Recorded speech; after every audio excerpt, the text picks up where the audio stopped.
Hello guys, welcome to another video of stock market. Friends, IBL finance limited का जिस IPO का आज day 2 का सब्सक्रिप्शन हम लोग जानेंगे। लाइव सब्सक्रिप्शन कितना है, डे 1 में कितना देखने को मिला है, जिम पे कितना ट्रेंड कर रहा है, लिस्टिंग कितना मिलेगा, अप्लाई करें या फिर नहीं, कुछ रिस्की पॉइंट्स को डिस्कस करेंगे। चलिए फ्रेंड्स, वीडियो को स्टार्ट करते हैं।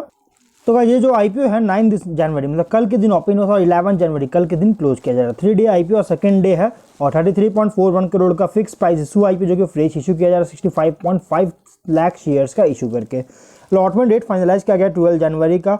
लिस्टिंग डेट फाइनलाइज किया गया 16 जनवरी का, जो कि एनएसई एसएमई पे लिस्टेड होगा। लॉट साइज है 2000 शेयर्स का। प्राइस बैंड 51 रुपीज़ पर शेयर का जैसे प्राइस बैंड है। फिर FedEx securities private limited lead manager, big share services registrar है और मार्केट हब स्टॉक ब्रोकिंग इसके मार्केट मेकर है। वहीं अगर हम प्रोमोटर होल्डिंग की बात करेंगे तो प्री इशू 85.55% का है, पोस्ट इशू 62.89% की होल्डिंग्स देखने को मिल जाएगी। इस आईपीओ में क्यूआईबी ऑफर नहीं दिया गया है। अगर हम इसके सब्सक्रिप्शन देखेंगे तो एचएनआई से 1.67 टाइम्स का फुल्ली सब्सक्राइब है, लेकिन रिटेल 7.3 टाइम्स का ओवर सब्सक्रिप्शन देखने को मिला है।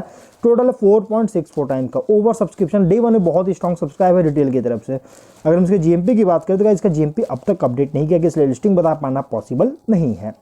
अगर हम इसके बिजनेस मॉडल की बात करें तो अगस्त 2017 में इनकॉर्पोरेट किया गया था, जो कि एक fintech based financial services platform है, जो कि टेक्नोलॉजी का और डेटा साइंस का यूज करके जो है सो ईजियर और फास्टर जो है सो लेंडिंग बनाती है। मतलब कि लेंडिंग मतलब गाइज ये हो गया एक तरह का लोन प्रोवाइड करता है जो कि ऐप के थ्रू, और ये जो लोन है इंस्टेंट लोन प्रोवाइड करती है। अंडर 3 मिनट्स के अंडर जो है सो लोन्स अप्रूव होता है। डिजिटल कंप्लीटली डिजिटल प्रोसेस के थ्रू लोन्स प्रोवाइड करता है और लगभग 50,000 रुपीज़ से ज़्यादा का इंस्टेंट लोन्स ऑफर करती है इसके मोबाइल ऐप के थ्रू, जो कि आईबीएल फाइनेंस नाम की इसकी एक मोबाइल एप्लीकेशन है।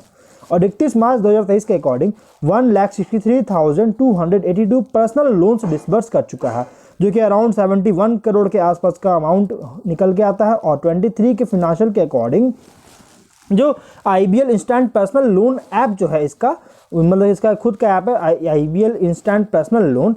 और ये जो है सो इसमें अगर देखा जाए तो कंपनी जो है अराउंड 3,81,156 टाइम्स लॉगिन्स किया गया था। और लगभग ऑन एवरेज अगर देखा जाए तो एवरी मंथ ऐप के अंदर 27,969 यूजर्स एक्टिव रहते हैं।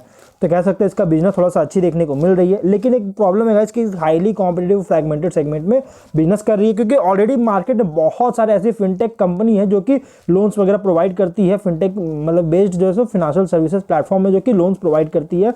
और अगस्त 2023 के अकॉर्डिंग लगभग अराउंड कंपनी के पास गुजरात और महाराष्ट्र के मेजर सिटीज़ में इसके 7 ब्रांचेज भी है। और कंपनी का एडवांस्ड अंडर राइटिंग एल्गोरिदम का यूज करके, मतलब कि कंपनी जो है सो कंपनी का एडवांस्ड अंडर राइटिंग एल्गोरिदम है उसका मतलब कि यूज़ करती है अलग अलग सोर्सेज से डेटा को कलेक्ट करने के लिए, और उसके बाद क्रेडिट रिपोर्ट को जनरेट करती है लगभग 500 डेटा पॉइंट्स के साथ जो है सो यहाँ पे जो सो रिपोर्ट जो है सो जनरेट करती है। और सिंपल लैंग्वेज में इसका जो ऐप है इंटरफेस है सिंपल लैंग्वेज है, जिसके कारण और कॉन्साइज है, जिसके कारण कस्टमर्स को इजीली मतलब के समझने में, जितने भी इंफॉर्मेशन कंपनी प्रोवाइड करती है इजीली समझने में जो सो आसानी हो सके, इसलिए कंपनी जो है सो मतलब कि सिंपल लैंग्वेज यूज़ करती है अपने इंटरफेस में, एप्लीकेशन के इंटरफेस पे। और 30 जून के according 81 full time employees company के पास है। अगर हम इसके फिनेंशियल की बात करेंगे तो 21 में 1.1 करोड़ का रेवेन्यू है। पास्ट में लॉसेस था जो कि 9.8 लाख का लॉसेस है 21 में। 22 में 83.2 करोड़ का रेवेन्यू है और 42.7 लाख का प्रॉफिट है। 23 में 13.3 करोड़ का रेवेन्यू है, प्रॉफिट है 1.9 करोड़ का। और 24 के जुलाई महीने में अगर देखिएगा फिनेंशियल में तो 4.9 करोड़ का रेवेन्यू है और 1.2 करोड़ का प्रॉफिट है। तो गाइस देखिए, कंपनी का फिनेंशियल अगर देखा जाए तो पास्ट में लॉसेस था, लेकिन 24 के एनालाइज में सडन बूस्ट हुआ है बॉटम लाइन में, जो कि 4 मंथ्स का इसी बताया गया और यहाँ पे सडन बूस्ट देखने को मिला है। ये एक थोड़ा सा डाउट कंसर्न क्रिएट करने वाली बात है। प्लस इसके 24 के अर्निंग के अकॉर्डिंग प्राइस जो रखा गया एक्सॉर्बिटेंटली प्राइस रखा, मतलब कि ओवर प्राइस रखी गई है। कुछ रिस्की पॉइंट्स की बात करें तो कंपनी डायरेक्टर प्रोमोटर्स पर केसेस वगैरह चल रहे हैं, जिसके कारण अगर ये केसेस इसके अगेंस्ट होते हैं कंपनी के अगेंस्ट, तो गाइस कंपनी के बिजनेस फिनेंशियल कंडीशन और रिजल्ट ऑफ ऑपरेशंस को बहुत बड़ा अफेक्ट कर सकता है। प्लस कंपनी का जो टेक्नोलॉजी ड्राइवन अंडर राइटिंग या रिस्क मैनेजमेंट और कलेक्शन प्रोसेस जो है ये मतलब कि आइडेंटिफाई इफेक्टिवली जो है मतलब कि या मॉनिटर या मिटिगेट जो करती है, मतलब कि मतलब आइडेंटिफाई जो है इफेक्टिवली आइडेंटिफाई करने में एबल नहीं है, नहीं कर पा रही है, कर सकती है, कर सकता। और यहाँ पे मॉनिटर और मिटिगेट जो होता है रिस्क को लेकर, लेंडिंग ऑपरेशंस में जो रिस्क को लेकर जो मॉनिटर और मिटिगेशन करने के लिए जो थोड़ा सा ये एबल नहीं है, कंपनी नहीं कर पा रही है। और बिजनेस भी जो है सब्सटेंशियल कैपिटल का भी जो है बहुत ज़्यादा रिक्वायरमेंट, मतलब बहुत बड़े अमाउंट की जरूरत होगी, जो मैंने अभी बताया था कुछ टाइम पहले, क्योंकि फिनटेक कंपनी है, फाइनेंशियल लोन्स वगैरह प्रोवाइड करती है। इसमें कंपनी के पास अगर फंड्स ही नहीं होंगे तो गाइस कंपनी लोन्स कैसे देगी, किसी भी कस्टमर्स को लोन कैसे प्रोवाइड करेगी। तो इसलिए गाइस कंपनी को बहुत बड़ा फंड्स की जरूरत पड़ेगी। और अगर इस फंड्स मतलब कैपिटल में या कोई भी डिस्ट्रप्शन होता है, फंडिंग में कोई डिस्ट्रप्शन होता है गाइस, तो कंपनी की लिक्विडिटी पर या फिनेंशियल कंडीशन पर बहुत बड़ा अफेक्ट कर सकता है। तो थोड़ा सा रिस्की भी हो सकती है।